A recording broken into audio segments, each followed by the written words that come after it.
Hello, and welcome back to the Test Drive Podcast, brought to you by Sport Car USA. I'm your host, Lee Bodette.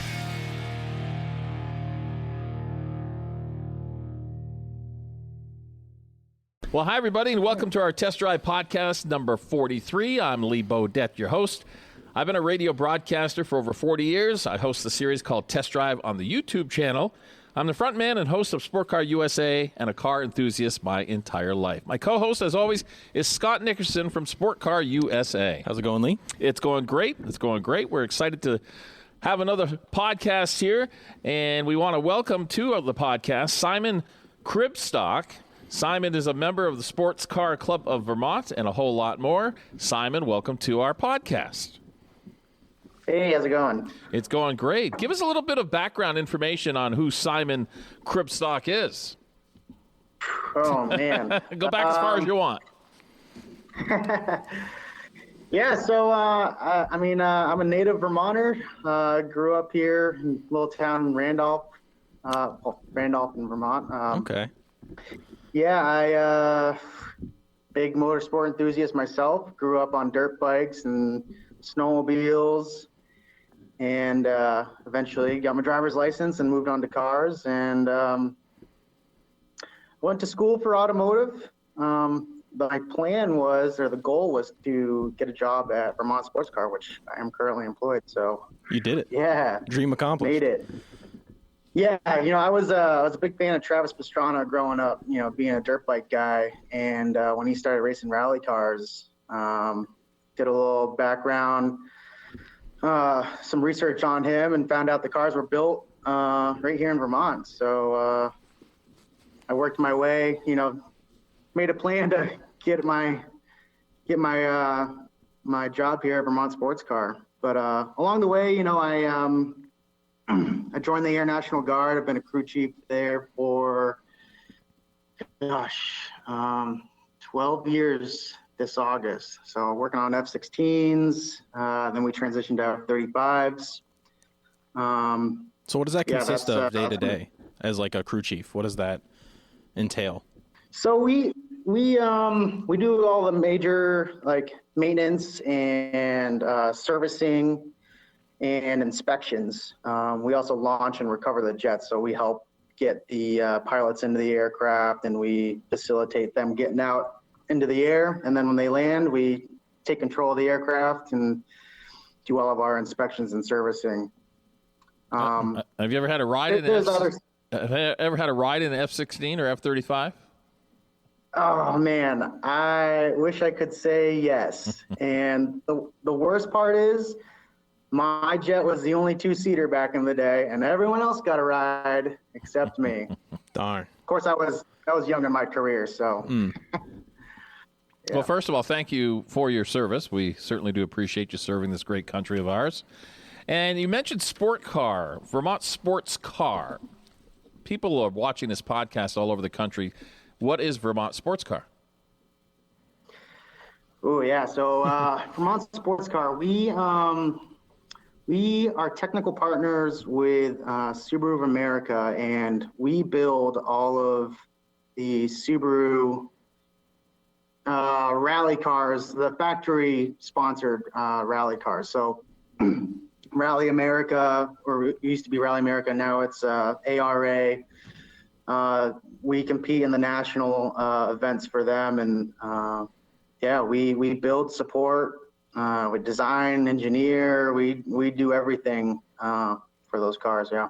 And what is your role at Vermont Sports Car? I am the composite manager, so I got a team of 4 guys plus myself, and we build all the carbon fiber parts. Oh, cool. That go on the cars. Yeah. That's a lot of fun. Busy. Yeah, and I know you have a Subaru of your own. It's right. not a super common model from what I've seen. Not anymore. Yeah, so what's the kind of work that you've done as more of like an enthusiast instead of just for work?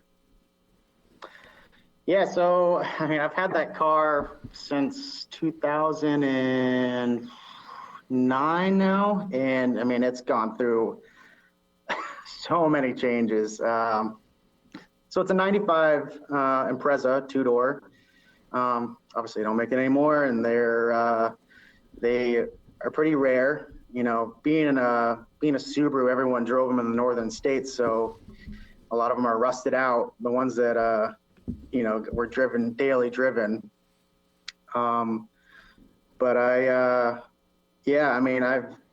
basically just did a full STI swap in it. I mean, it's kind of a Frankenstein of a build now, but it's basically the equivalent to a JDM STI that you would find in Japan or Australia or Europe. So they didn't make them here in the States, so I had to build my own. Yeah, I've seen some clips that you've shared recently, and it definitely moves along pretty quick. And Vermont is such a small state with only 600,000 people compared to California with 360 million people. Right. I guess a lot of people are surprised when like Ben and Jerry's. Okay, a little state like Vermont. Wow, Ben and Jerry's. Look at it. It's global. It's everywhere right now. With your Vermont sports car, I've never been there. I've driven by, and just driving by the facility, I just know I want to go inside because it's got to be super impressive. What am I going to see when I go inside Vermont sports car in Colchester, Vermont? Right? Milton. Is it Milton or Colchester? So we used to be in Colchester. Lance built a brand new building back in 2018, I think, and that's the one in Milton now. Yeah. I mean, this place was built to build race cars. I mean, versus the other place was just kind of, we were renting out, warehouse space and whatnot. So yeah, I mean, you walk in, the first thing you see is a rally car right in the lobby. I mean, it's right there, bam, right in your face. Mm-hmm. But, as you move through the building, you'll see, the build bays, and then you have, your engineering offices, your parts department, your engine and drivetrains. We have a metal fab shop. We've got the composite shop, of course. And then we have actually a big indoor truck bay also, which was a huge advantage to the truckies. They're not having to work on snow-covered trucks all the time. So, right. Yeah, I mean, that's the basics of it. Yeah, from even just pictures that I've seen, it looks like it's cleaner than a hospital. Like, it's just, they're all like pristine rooms that are, I mean, I'm sure it's not like that always. I'm sure there's, you got to work in there, so it can't be clean all the time, but it's very well kept. Yeah, it's not your typical, mechanic shop. No, definitely not. And being in Vermont with the snow and the mud and the rain, most car enthusiasts who are really into their cars, they don't see those vehicles get out of their garages until maybe May 1st. Mm-hmm. Where in your case, with being what you guys do at Vermont Sports Car, you guys are out there in the winter, right? Oh, yeah. We're racing all year long. Oh, yeah. All over the country and parts of the world. So, yeah. And we're out there. And for what you do, I know that there's lots of different forms of rally. I know that you guys do internal combustion engines and electric stuff as well. So you must be pretty busy with that. Yeah, so we have an EV branch that's separate from Subaru, but that is managed Vermont Sports Car. Those are kind of spec cars, so we aren't really allowed to do a lot with them, but we do the basic maintenance and servicing on them, and then obviously getting to the track and managing races. So right. So the engineers don't get to play. My department. What was that? I said the engineers don't get to play around as much as they probably like with that stuff. No, and neither do I. I don't really do much with the EV cars. Well, that's fine. We like internal combustion here too. Yeah, me too. Yeah. How did Vermont Sports Car get its start?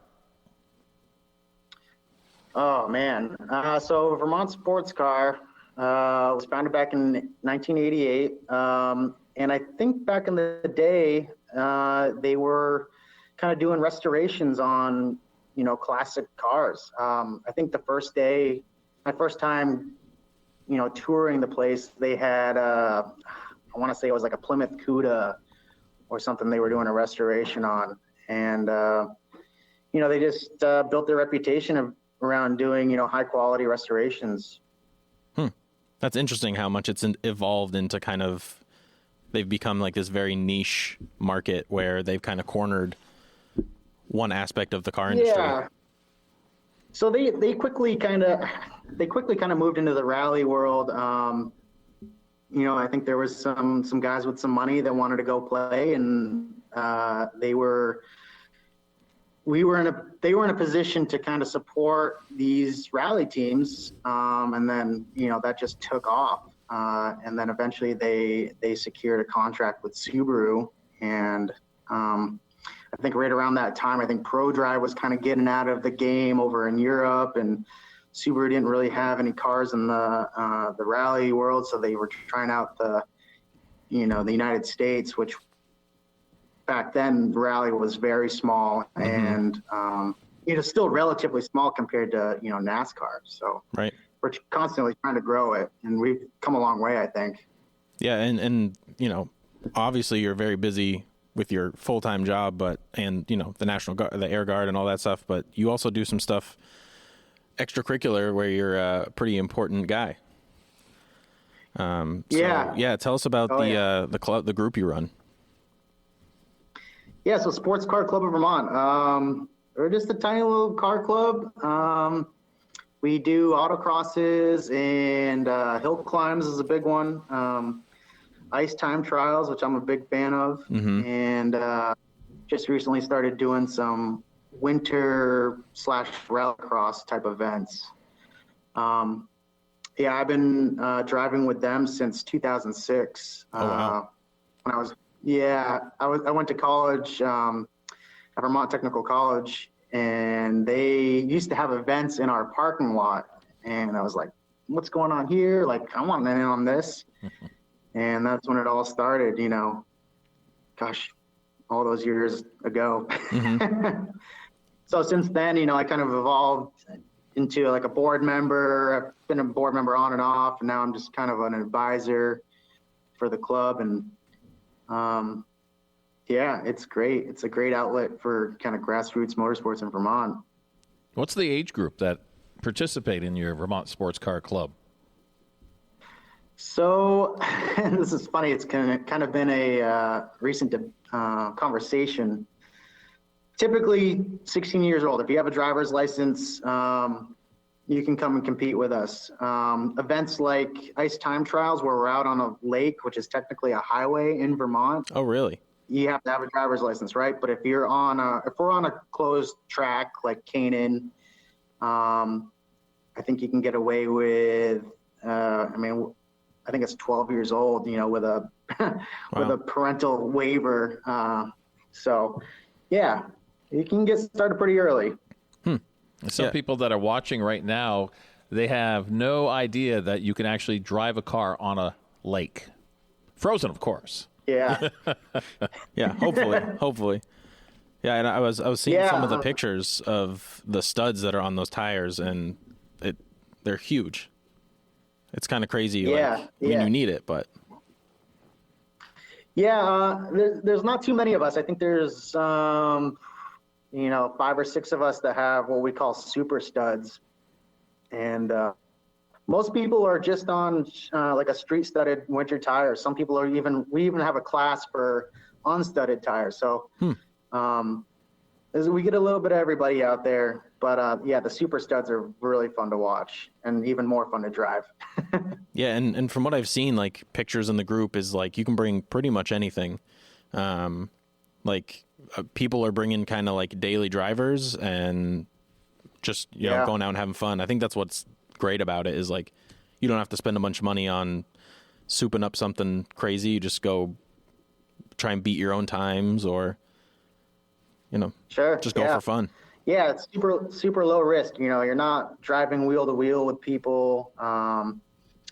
They're out on the lake. There's nothing to really run into. I mean, short of falling through the ice, but we won't talk about that.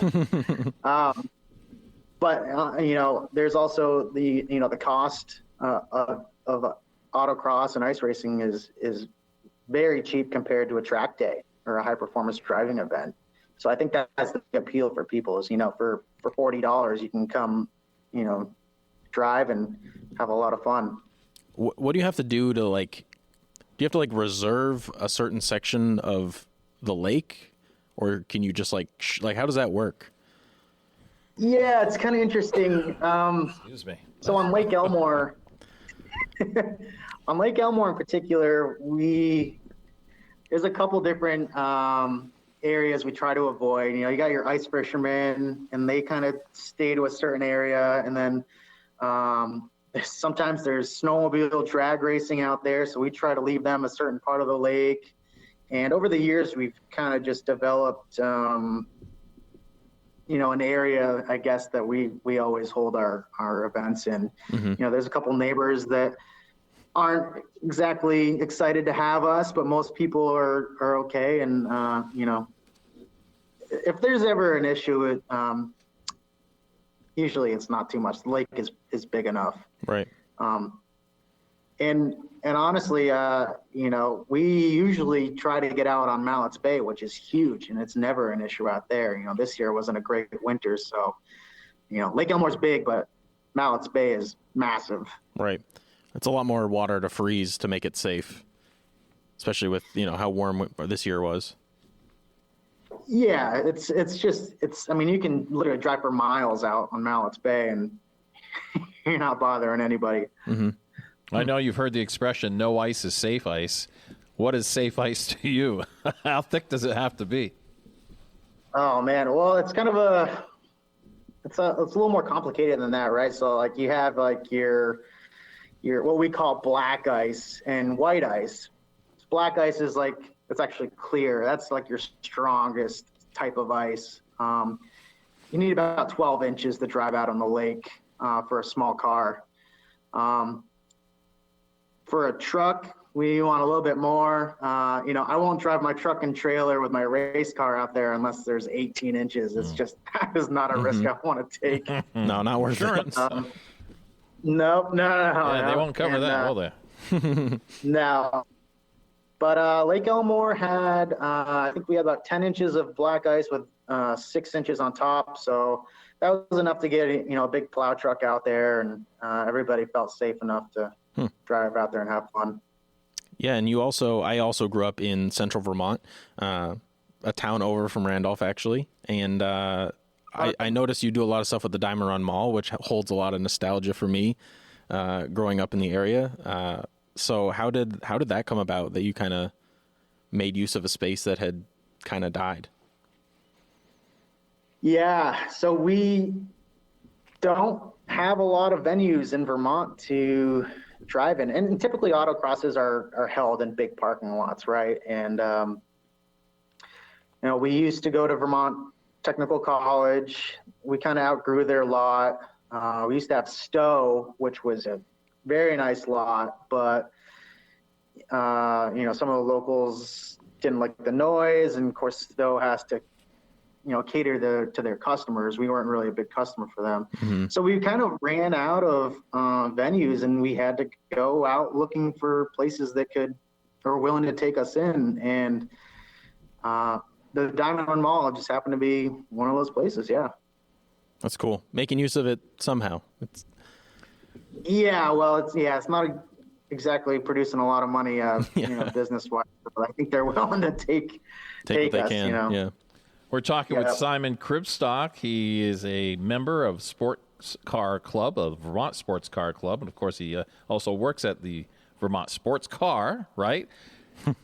How far away have you had customers try to reach out to you for some information? Information on driving with us, with our club.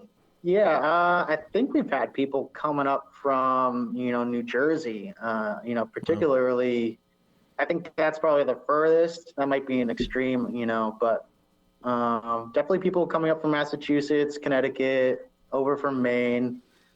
A decent distance. And I would imagine with Vermont Sports Car, where you work, you must get people from all over the country and the world.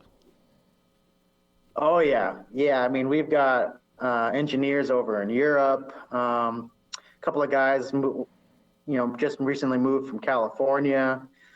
Yeah, all over the world. I mean, it's a pretty big company for a little state of Vermont. Exactly. Yeah, people don't realize. We were talking with someone last week from the VAE, who's also another pretty big group with like classics and stuff in the state. And we were kind of just running through like all the small companies in Vermont, like Bag Riders and, all these other small, Renline is another, example. And there's, I'm sure there's more, but people don't think about Vermont as hosting all these pretty like significant companies in the car industry. So it's cool, coming from a small state, you're like, oh, we have more than just Ben and Jerry's and cheese. So, yeah, yeah. And I mean, when we built the building, I think it was on the table. It was part of the conversation. Do we move the company out of state? Do we move it down to the Carolinas where it's NASCAR country? And luckily, Lance, he wanted to keep the company in state, and I'm thankful for that for sure. Yeah, that worked out. I think I probably would have moved down there, but I would much rather stay here. What does it take for someone to join your group to come out and do some time trials and compete? Yeah, so we have tech inspection, kind of just like most other clubs. If your car is road legal, I mean, that's usually all it really takes. If you have a helmet, we require a Snell rated helmet, and I mean, that's really it. That's what makes it so appealing for, entry level type competition. And do you have different classes? Like, I'm sure if someone showed up, is there limits? Like if someone showed up in their Corvette, would you let them run? And is it like how do you kind of divide that up if someone shows up with something a little more aggressive? Yeah, so there's no limit. I mean, you could have a brand new C8 Corvette out there. There you go. Not taking mine. Yeah, we do have classes on our website that you can kind of figure out where you stack up. But yeah, you just class your car according to the rules, and you get all the requirements done and show up and drive. Cool. It's really that easy. That's fun. And you said the group was small, but the Facebook page alone has over 3,000 people in it. So, there's a pretty good number of people, it seems. What do you kind of have for an average attendance on any given event? I'd say we're probably like 40 to 60. We do like a track cross over in Canaan, New Hampshire, and that tends to get the highest number of the year. Sometimes like 70 to 80. Oh, wow. Yeah, it's definitely a decent number. Ice time trials is a little smaller, but I think people are a little hesitant to drive out on a lake, which is understandable. Yep. But yeah, we're in like the 40 to 60 range. Yeah. If somebody wants to be a member of Vermont Sports Car Club, what would they do? I would reach out to and join the Facebook page. That's a great place to start. You can ask questions there. A lot of our board members are on there and ready to answer questions. You can also visit the website, sccv.org. There's a lot of information there, rules, the classing. We have a calendar with all of our events, our future events, and we also have our results page up there, so you can kind of see who's done what and where they stack up. So that's what I would recommend, the Facebook page. That's probably a great place to start. Cool. Do you have any other future builds for yourself that you're going to work on? That's always on the table, but no, right now it's just kind of keeping up with my Impreza. Subaru's. You ask any Subaru owner, they require a lot of maintenance, so I'm just keeping that one going. Keep up with that. Yep. Yeah. And I always love that car. Yeah. I always ask my guests, what's the coolest car you've ever owned, and what's the coolest car you wish you could own? Oh, man. I think my car now is definitely the coolest car I've ever owned. I mean, it's the car I've always wanted, and it's basically there, short of being I don't know, maybe wide body, I guess, would be the next step. Man, if I had to choose a car I don't know, that's a tough one. There's so many. There's so many to choose from. How old were you when you got the car bug? Probably like 14, 15 years old. Yeah. Transitioning out of bikes into four wheels. Right. Yep. Yeah, started taking driver's ed and, started exploring cars then. I remember having a list of all the cars that I wanted to buy, and it was like 20 cars long. And somehow I settled on Subaru. I guess I can thank Travis for that. So. Yeah, that's certainly that doesn't hurt your chances of ending up liking Subaru. That's for sure. Yeah. Yep. Well, Simon, is there anything you'd like to add before we let you go? No, nothing comes to mind. I mean, if you're thinking about getting into motorsports, I mean, autocross is a great entry-level way to do it. You can also just come and watch our events too. We welcome spectators. That's an even easier way to get into it. Other than that, hey, if you want to come check out Vermont Sports Car and see some pretty cool wild builds, we do tours on Fridays around, I think, at 4:00. So that's a guided tour. Come check out our shop. If you're lucky, maybe some of our drivers will be here. But yeah, I think that's about it, guys. Yeah. I think Awesome. it's one of those best kept secrets, because I remember when I first discovered Vermont Sports Car, it's in a kind of like a development that you're in right now.